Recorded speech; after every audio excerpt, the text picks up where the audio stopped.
मित्रों, सबका स्वागत, अभिनंदन, नमस्कार। मैं पंडित गोपाल दत्त उप्रेती, मेरे YouTube चैनल में आपका स्वागत है।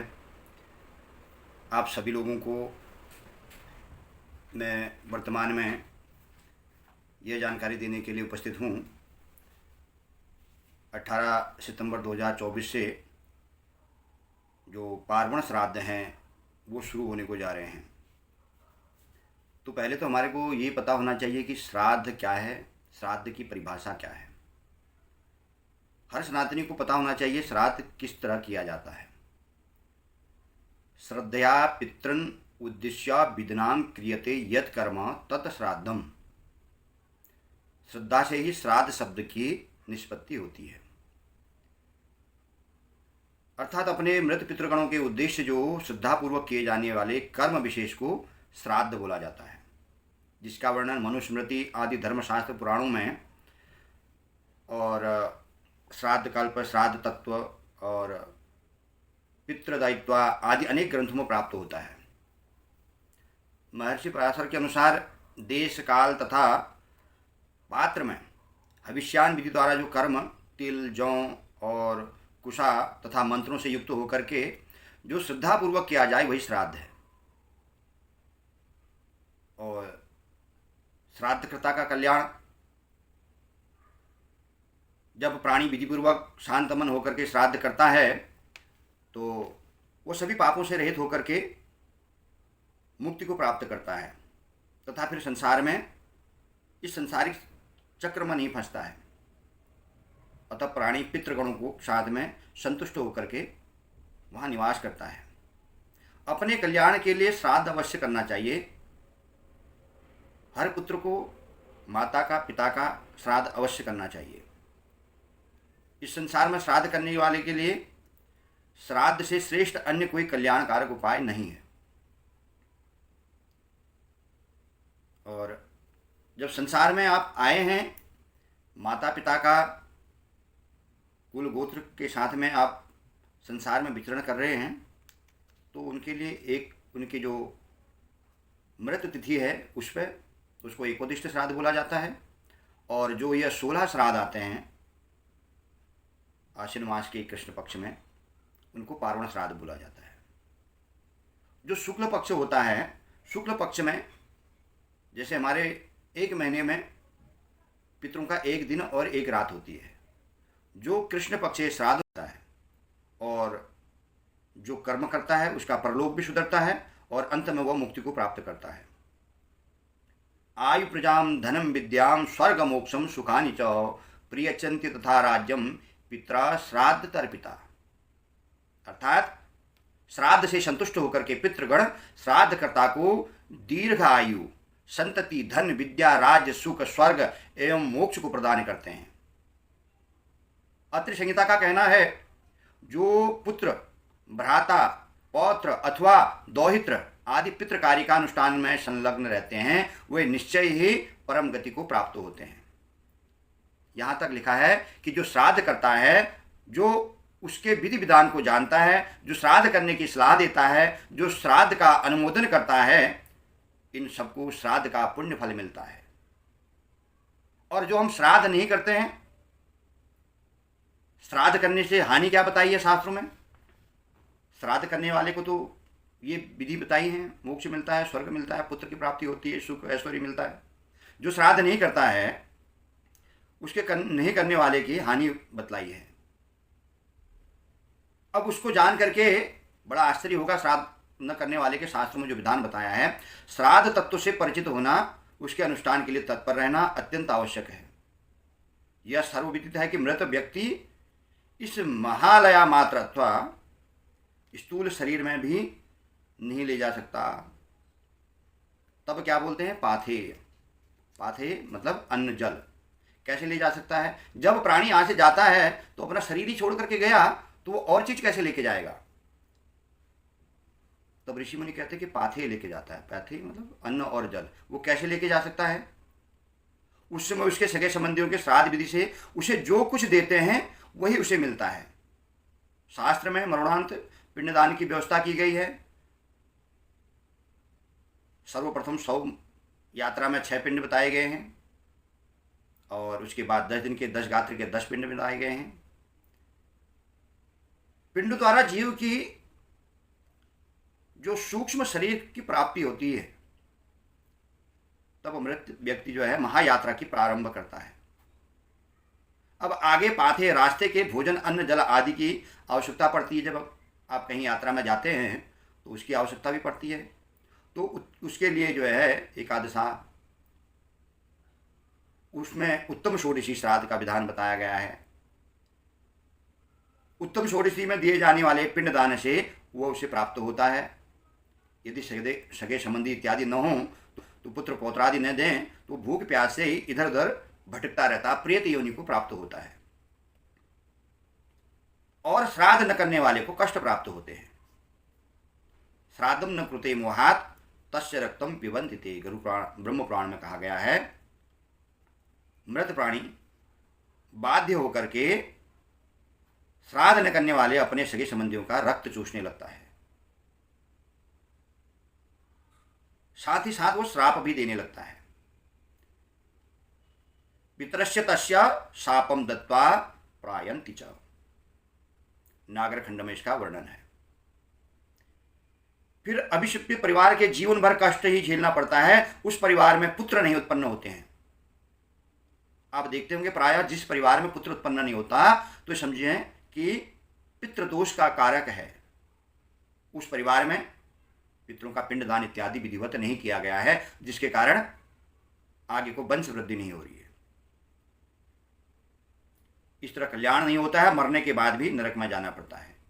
उपनिषदों में भी कहा गया है, शास्त्रों में भी कहा गया है, देव पितृ कार्याभ्याम न प्रमदति तव्यम, अर्थात देवता तथा पितरों के कार्यों में मनुष्य को कदापि प्रमाद नहीं करना चाहिए। इसलिए पितृ कार्य अवश्य करना चाहिए। अब इसमें आजकल का आधुनिक युग है तो लोगों के मन में विचार आता है कि भाई मरने वाला तो चला गया, अब उसको श्राद्ध में हम जो दे रहे हैं उसको प्राप्त कैसे होता है, कैसे प्राप्त होगा उसको, यह किसने देखा। अब देखिए, हमारा एक माह और पितरों का एक दिन और एक रात, इसी प्रकार हमारे जीवन के 100 साल ब्रह्मा जी का एक दिन रात। तो समझिए कि अगर कोई यहाँ से गया तो वहाँ तो हमारे 100 साल बीत गए, वहाँ ब्रह्मा जी के दरबार पर उसकी पेशी नहीं हुई। तो अब मिलेगा किस प्रकार। कहते कि जब प्राणी वहाँ चला जाता है तो जब वहाँ जाने के बाद उसके कर्मों के अनुसार उसको जो गति प्राप्त होती है,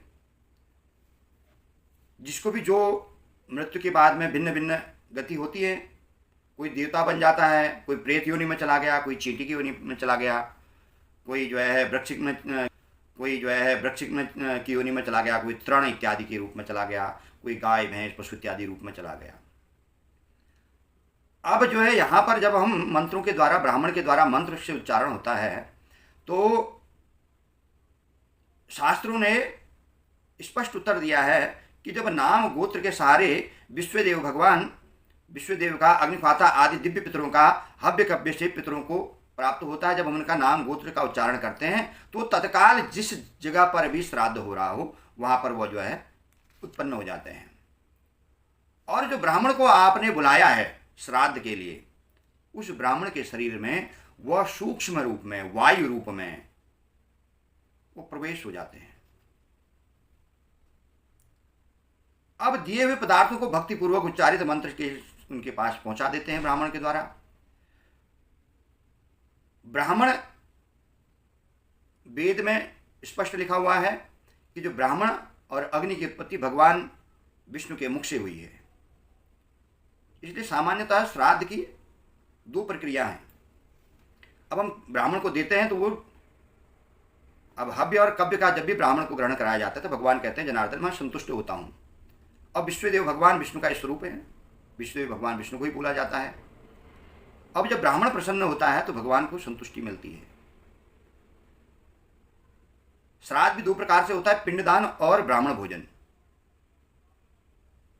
कई लोगों को पिंडदान का विधान नहीं पता है, कई लोगों के यहाँ नहीं चलता आया है पिंडदान, तो ब्राह्मण भोजन करा देते हैं। और ब्राह्मण भोजन भी कराते हैं संकल्प के द्वारा। तो जैसे आप ब्राह्मण भोजन करता है तो वो जो सूक्ष्म रूप में पितर ब्राह्मण के शरीर में प्रवेश हुए हैं तो वो तृप्त होकर के स्वर्गलोक को जाते हैं और सूक्ष्मग्राही होने से भोजन के सूक्ष्म कणों को वो प्राप्त कर लेते हैं और वो तृप्त हो जाते हैं।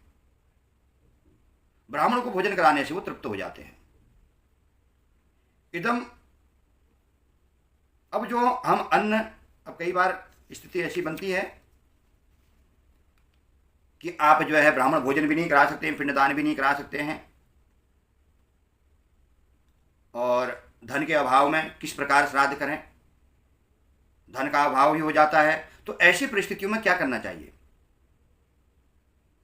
श्राद्ध का अनुष्ठान करना आवश्यक है, श्राद्ध को छोड़ना नहीं चाहिए जैसी भी स्थिति हो। तो इस दृष्टि में भी शास्त्रों में निर्देश दिया गया है। कोई संपन्न व्यक्ति है, श्रद्धावान है, श्राद्ध का मतलब ही श्रद्धा है। आप विचार करें, जिन माता पिता ने आपको संसार में आने का अवसर दिया, आप साल भर में सिर्फ 2 बार उनको याद करने का अवसर मिलता है, एकोदिष्ट और पार्वण श्राद्ध। श्राद्ध तो कई प्रकार के बताए गए हैं, 12 प्रकार के श्राद्ध बताए गए हैं, लेकिन 2 प्रकार के श्राद्धों की आवश्यकता बताई गई है। तो कोई व्यक्ति गरीब हो, उसके पास धन नहीं है, अन्न नहीं है, वस्त्र खरीदने को पैसा नहीं है, तो उस परिस्थिति में क्या करना चाहिए? तब उसमें भी शास्त्रों में लिखा है कि किसी के पास अन्न धन वस्तु कुछ नहीं है तो कुछ नहीं, तो आप पेड़ से कुछ तृण काष्ठ आदि बेच करके इकट्ठा करके उन पैसों से शाक सब्जी इत्यादि खरीद लें, और जहाँ पर भी है, जिस तिथि में आपके माता या पिता का जो श्राद्ध पड़ता है, आप तृण इत्यादि लेकर के गाय को खिला दें। वो श्राद्ध माना जाएगा, क्योंकि आपकी व्यवस्था ही नहीं, आपके पास कुछ नहीं है, श्रद्धा है। श्राद्ध का मतलब ही श्रद्धा है। जब आपकी श्रद्धा है, आपके पास कुछ नहीं है, तो आप जिस दिन आपके माता पिता का श्राद्ध पड़ता है, कुछ हरी सब्जी इत्यादि लेकर के, घास फूस इत्यादि लेकर के आप गाय को खिला दें। तत्क्षण आपके पितृ जिस रूप में भी गए हैं, देव रूप में, मनुष्य रूप में, यक्ष, गंधर्व, वृक्ष, किसी भी रूप में गए हैं, तो उनको प्राप्त होता है। किसी के पितर जो है देव रूप में गए हैं, तो आपने यहाँ उनके लिए श्राद्ध किया, उसी क्षण उनको वहाँ अमृत प्राप्त होता है।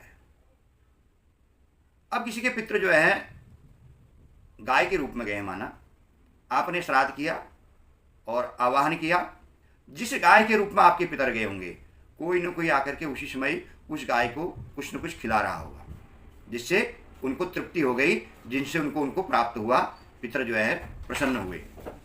किसी भी अवस्था में हो, धन के अभाव में श्रद्धा होनी चाहिए, श्रद्धा से श्राद्ध किया जाता है। बहुत सा धन हो, श्राद्ध नहीं हो, श्रद्धा न हो, तो श्राद्ध का कोई महत्व नहीं है।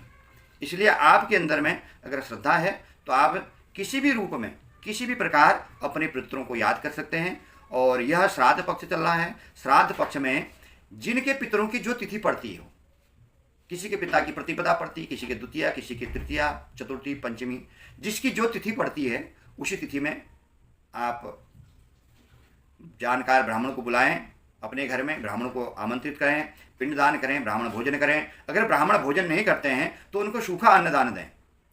अमान्य दान का विधान बताया गया है। अपने पितरों के निमित्त आप जितना धन देते हैं, जितना अन्न देते हैं, पितरों को तृप्ति होती है।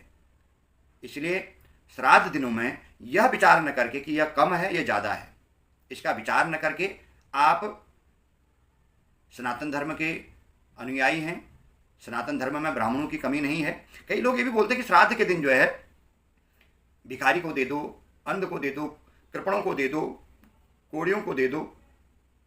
शास्त्र का निर्देश है कि किसी को अंग भंग को नहीं देना चाहिए, दीन को नहीं देना चाहिए, कोड़ी को नहीं देना चाहिए, गरीबों को नहीं देना चाहिए, उससे पितृ असंतुष्ट होते हैं। इसलिए वेद ज्ञाता ब्राह्मण को बुलाएं, उनके द्वारा विधि पूर्वक जो है श्राद्ध को करें, पिंडदान करें, अगर ब्राह्मण भोजन करें तो बहुत अच्छी बात, नहीं अगर भोजन करते हैं तो उनके भोजन के लिए जो भोज्य सामग्री होती है वो सर्व सामग्री उनको दें और प्रार्थना करें कि हे द्विजरूप, आप ही मेरे पितर रूप में हैं, आप इसको ग्रहण कीजिए और मेरे पितरों को स्वर्ग प्राप्त हो, इस कामना से मैं आपको दे रहा हूँ। इस प्रकार जब ब्राह्मणों को आप दान देते हैं तो उससे आपके पितर संतुष्ट होते हैं और पितर जो है संतुष्ट होकर के जो है अपने पिता परपिता वृद्ध परपितामह अपने वंश में जो श्राद्ध करता है उनको आशीर्वाद देते हैं। इसलिए श्राद्ध नित्य, नैमित्तिक, काम्य, ये 3 प्रकार के श्राद्ध होते हैं। आप जिस श्रद्धा से भी हो, जिस भाव से भी हो श्राद्ध करें और अपने माता की, अपने पिता की जो भी तिथि हो उसी तिथि में ब्राह्मण को बुला करके विधिवत श्राद्ध करें। अब श्राद्ध के भेद अब आपको मैं अगली वीडियो में श्राद्ध के क्या भेद हैं वो बताऊंगा और आप ये जानकारी के लिए मेरे चैनल को लाइक करें, सब्सक्राइब करें और आपके पास नई वीडियो पहुंचती रहें। इसलिए आप सभी लोगों को बहुत बहुत साधुवाद।